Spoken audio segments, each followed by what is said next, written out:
Good morning, everyone in our Facebook group. How are you this morning? It's Robin Cabral coming live to you from Mollymook Beach in Ulladulla, New South Wales, which is essentially my home territory while I'm here in Australia. And it's a beautiful Saturday morning. It's about 9 a.m. here in Australia, and this is just another episode of an American fundraiser in Australia. And as you can see, look at this beautiful beach behind me. This is the place that when I haven't been traveling, because many of you have been following me around, this is where I call home. So this is actually directly across the street from where I stay. It is, what is it? It's May 18th here, probably May 17th where you are, and you're headed into summer. Right, summer is happening next month, probably from today, and this is winter here again. What a beautiful spot. People here are very, very active. On a Saturday morning, you'll see some folks, hopefully, walking and running by. It's just a lovely, lovely location. So I wanted to come to you live today. I see Scott on and Judy. Hello, where are you? I know where Scott is, but what's the weather where you're at? And Judy, where are you? And what's the weather like? Is spring and summer finally arriving in the United States? I'd love to know. I'll be headed back there next month. Actually, June 15th, I'm headed back to New England. But I wanted to come to you today to share a little bit about a process that I've used quite a bit. I mean, even though we still have, and I'm getting torn away by the sound of the surf back there. I don't know if you can hear it, but in the past I have, of course, relied on donor well screenings, but that doesn't do it all for me. You just capture a lot of public information about donors, but you kind of miss some of the privately held assets and other things that donors may have. I know that because I firsthand experience with it. So I always recommend, and let's see here, we have someone that says, I'm in Palm Springs, California, beautiful day here as well. Lovely, probably similar to this, right? So doing well screening gives you a portion of what you need to know about your donors, and I always highly recommend. There are some consultants or some of my clients who will say, we will do a well screening, we'll get the information, and we'll prioritize our donors from there. And you know, I started in this field 25 years ago. I'm getting close to 50 now. 25 years ago, and when I started, we didn't have well screening tools available to us. How many of us remember that, or were around during those days? And so we did have to rely on ratings and rankings of donors. I got my first experience rating and ranking a donor when I worked for my local YMCA, and we were in the process of doing a capital campaign. And as part of that capital campaign, rating and ranking was how we determined who the top prospects were to be. So even though there is well screening these days, I still recommend highly that you still go through a rating and ranking process with a list of your donors. Why? Because if you get a group of your donors' peers around the table and they're looking at lists of donors, they're going to tell you things about those donors that you wouldn't ordinarily be able to find out. Just because someone has capacity or has been screened to have capacity doesn't necessarily mean that, number one, they're going to give to your organization, and or number two, that they haven't, that they can. Meaning, if you have a rating and ranking session, and sometimes, for those of you, there are 67% of you on right now are taking well, not taking the poll, but say yes to the poll that you have done a rating and ranking, what you will find is anecdotal information about these donors that a well screening wouldn't capture. For instance, Mr. Smith has been well screened, and Regan, hi Regan, how did your event go?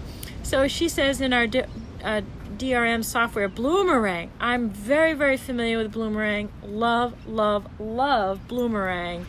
I know about the hot and not hot ratings. And Bloomerang actually is powered by Donor Search, if I'm correct. Love, love, love Bloomerang. So what I recommend, geez, you can tell I'm getting close to 50 because now I lost track of what I was saying. So you will get anecdotal information about donors. For instance, Mr. Smith screened very high on capacity through Bloomerang, right? So he was really hot. But if you bring a group of peers that know the donors personally and bring them and look at the list, what you will find is maybe Mr. Smith is putting 3 kids through Stanford University at $50,000 plus per year and doesn't have the discretionary income that he was screened for and came out in the well screening. So this will provide you, doing a rating and ranking session will provide you with a much more rounded picture of who your donors are and who your top prospects may be. Finding out what those hidden details are around your donors. So it's very, very important. I preface and say that I have been to many rating and ranking sessions over the years, and one of the things that you truly need to stress about these sessions, and or if you facilitate the session, is that all of the information is confidential, and that as a facilitator of a rating and ranking session, you really need to reduce the gossip, right? Because it's human nature. We all want to try to share what we know about our donors. And sometimes when you have groups of people together, the sharing can go a little overboard. So as a facilitator of the process, I highly recommend that you set the guidelines in advance by by sharing with folks that this is a very highly confidential process, that you're going to refrain from gossip, and that conversation will be pulled back. That's a very, very important thing and can be a pitfall for one of these sessions. So what do I recommend? If anyone is interested at all, you know me, I love to give away the house here.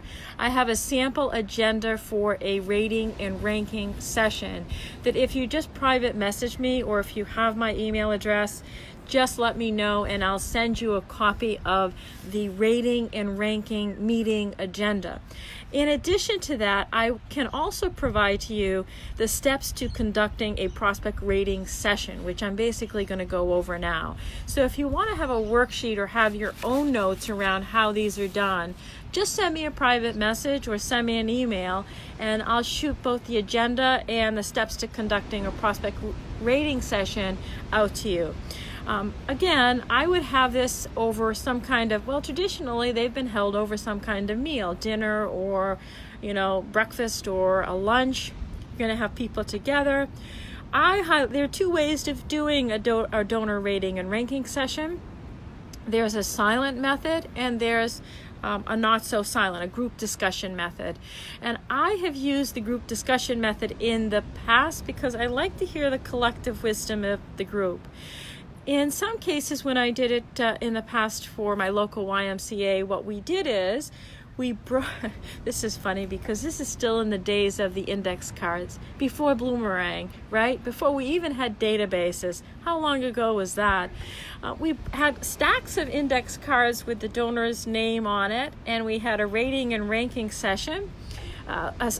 Rating and ranking guidelines, and I'll talk about those in a minute. And basically we handed out stacks of index cards, and we had peer volunteers sitting in circular tables, and at their table the volunteers would go through their set of index cards, rate and rank them, and then pass the index cards along to the next table. What I recommend is, probably people should sit around some kind of circular table that is conducive to to conversation. So maybe round circular tables or a big circular table, or maybe in a U shape. And then again, I highly recommend that you pick up my guidelines or steps to conducting a prospect rating session. What I would do is I would have master lists of names for everyone, of all of our donors, basically printed out. And then I would have some kind of rating system. So the rating system is what I would use, and I'll tell you why I would use a numerical system in a minute, is basically a system from 1 through 5. So you're going to use 1 for the lowest, 5 for the highest. And so you may want to put this up on some flip charts so people know what the rating scale is. And then you're going to rate people. Now, you may have done a well screen on these names to begin with, but you're going to rate people based on at least 2, and that's capacity and interest. And you may also want to throw in affinity, right? So what I mean by that is capacity, we know, right? They have the capacity 1 through 5, and you may actually want to do like a 1 is a gift of 1,000 and below, a 2 is a gift of 1,000 to 500, and a 5 is maybe let's say $100,000 gift. So you want to provide monetary amounts towards those numbers, and then the rest of the ratings for interest and capacity can go from 1 low to 5 high, right? Why are we interest, affinity, and capacity? So why do we have a numerical rating? I have seen groups get caught up in, well, we're just going to sit and talk about the donors and make notes. No, what a numerical, if you're forcing people to give numerical ratings, what you are saying to people is, right, you're going to give Mr. Smith. So let's say, and I see Janice Smith Bobo's watching. So that's why I came up with Mr. Smith. Hi, Janice. Janice and I met when I did a workshop down in Texas, San Antonio, Texas. I'll never forget it because I still have my mug. So here's what we're going to do. If you rate someone based upon capacity as a 5, and then their interest, let's say, is a 3, somewhat, but we know they have an affinity for the cause, so let's give them a 5. Well, you tally those up, and that person, Mr. Smith, is going to get a ranking of 13.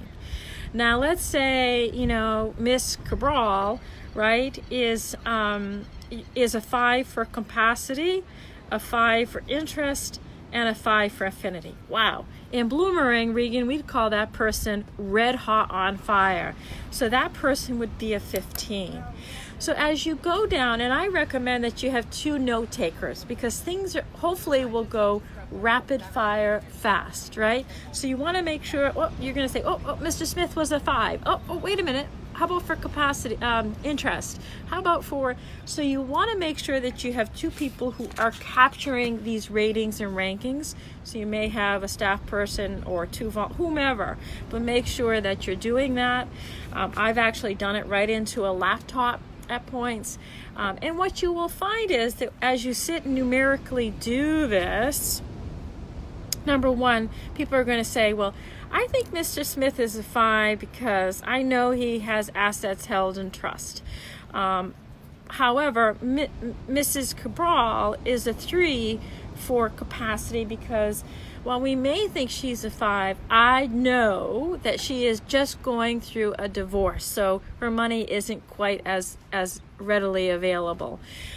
So you will find out all these little anecdotal things. Again, try your best to limit the gossip that's happening within the group.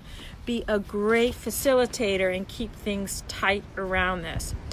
Now, if you were using the silent method, basically each person does it silently and then comes up with the rating and ranking they think is best.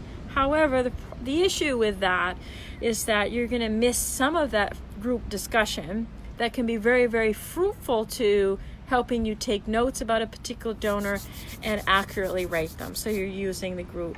Now, why do numerical ratings? Number one, the 555 donor for capacity, interest, and affinity, they're going to come out to a 15. The 535 donor is going to come out to a 13. So you know automatically that your donor that you have just ranked at the 15 level is going to rank higher than the donor who has, let's say, a lower rating for interest, the 13 donor. So you'll put this all in a spreadsheet, and then you can sort by totals, total rankings, and then your top donors are naturally going to float to the top because of their totals. So the 15s, the 14s, the 13s, those are pretty going to be numerically strong, top capacity, interest. Those are your top prospective donors for campaigns. So you can see that once you pool all of this information into a spreadsheet and you total them up, the top donors are going to rise to the top. So I hope that goes to show you why I have seen groups who have failed to do the numerical ratings and then total them up, and all they have done is take notes. It defeats the purpose. You're going to get an accurate list numerically of donors who have been rated and ranked that you can then take the top tier and strategize around for your particular campaign. I would also recommend, for matters of confidentiality, again, donors are going to have lists of names that they've probably scribbled notes on. Collect those at the end of the session. I prefer that donors do not walk away with that list of names, because this is a very highly confidential process. There's a lot of information that's being shared. And the other thing that I would caution against is once your volunteers begin to start rating and ranking donors, they're going to be sharing a lot, and conversation is going to happen. Mr. Smith is the cousin of Mrs. Perry, who I know has capacity, and then they own that store, and I heard. However, in order to get through a long list of donors, you as the facilitator of this process need to keep things moving. And so you need to do that very, very, very gently. I hope that this has been helpful. As I look at the poll, 50% of you have participated in a donor rating and ranking session, and 50% have not. Again, I'm going to say to you, I can make this available to you, and a sample agenda for a donor rating and ranking session is yours, as well as the steps to conducting a prospect research session. You can have those free just as long as you private message me or for those of you who know my email. Now, Regan is one of my superstars in the Facebook group, and she was saying, Regan, you just had a cultivation event, and she's saying it was a great event. Thank you. Our wish wall. That's right. We talked about the wish wall during one of the other lives. Our wish wall looked very pretty, but wasn't as successful as, see more. Of course, I can't see more, but now you see my poll.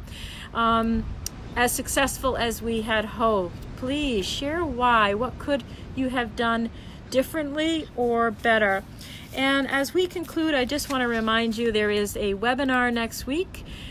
This webinar is on jumpstarting your fundraising for your fall campaign.